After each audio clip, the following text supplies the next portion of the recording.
Ya, Assalamualaikum warahmatullahi wabarakatuh teman-teman dimanapun berada. Terima kasih sudah mengunjungi channel ini. Jangan lupa subscribe, like, dan share video ini agar kita semakin semangat untuk membangun konten ini. Ya, teman-teman, nah, tim nasional Indonesia U23 lolos ke partai final dengan melewati pertandingan yang cukup menegangkan dan luar biasa membuat kita tegang ya teman-teman. Selama 120 menit tambah dengan babak adu penalti. Dan anak asuhan Gerard Panenbach ini menurut saya sangat tampil percaya diri dan begitu juga lepas dari tekanan teman-teman. Nah, karena kita tahu sendiri mereka sempat tertinggal 0-1 atas Thailand padahal penguasaan bola 75% berbanding dengan 25% ya kan.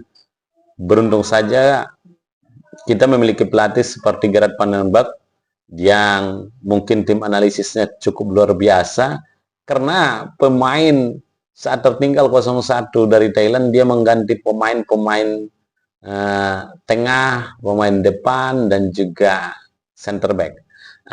Bukan center back ya, tapi back sayap. Ada Ahmad Maulana Sarip yang diganti, Dion yang diganti, kemudian pemain Bali United yang satu lagi ya kan, itu pun diganti Rahmat Arjuna ya. Dan yang dimasukkan adalah dua pemain belakang ya kan. Brandon ini merupakan center back ini dan Ferrari. Kita tahu saat melawan Brunei dua back ini menjadi center back, tapi ini diturunkan. Brandon ditaruh di tengah menggantikan Dion dan uh, Ferrari menjadi striker menggantikan Rahmat Arjuna. Yang pas di posisinya itu adalah Alvarezi Buffon yang menggantikan Ahmad Maulana Sarip teman-teman kan. Nah, ini mungkin dilihat tim analisis karena Jan Serapen itu sangat susah mendapatkan bola karena di marking betul, dijaga ketat oleh back-back dan pemain tengah Thailand. Dan ini strategi ini berhasil teman-teman. Strategi ini berhasil dan membuat pemain-pemain Thailand yang dulunya, yang sebelumnya kita katakan sangat kompak mengawal Jan Serapen ini terpecah.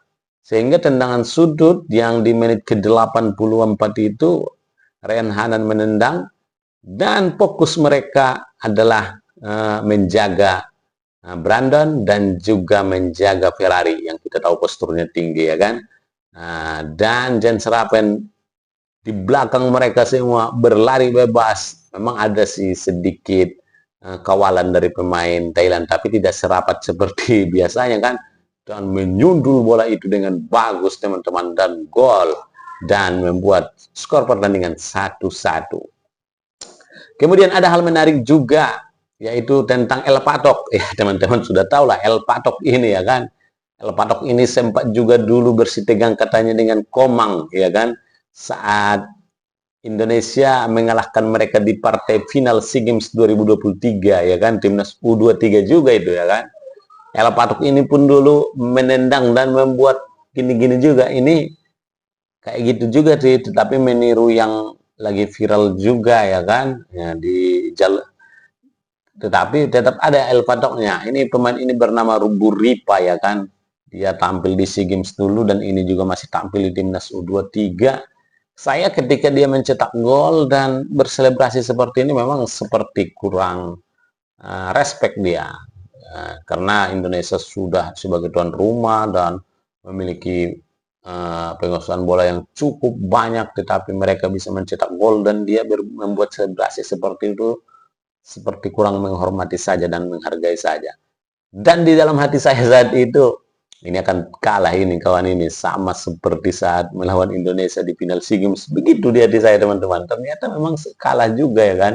Dan dia juga yang gagal di penendang ke-8 saat adu penalti kan, El Patok ini atau si Buripa namanya ya. El Patok. Dan akhirnya Thailand kalah dan Indonesia lolos ke partai final. Ya, partai final kita berharap anak asuhan Gerard Panenbach ini tetap tampil bagus dan mengalahkan Vietnam yang sudah katanya sudah 3 kali berturut-turut ya juara AFF U23. kayaknya di sini akan dikalahkan oleh Indonesia dan Indonesia juara. Amin ya rabbal alamin. Demikian.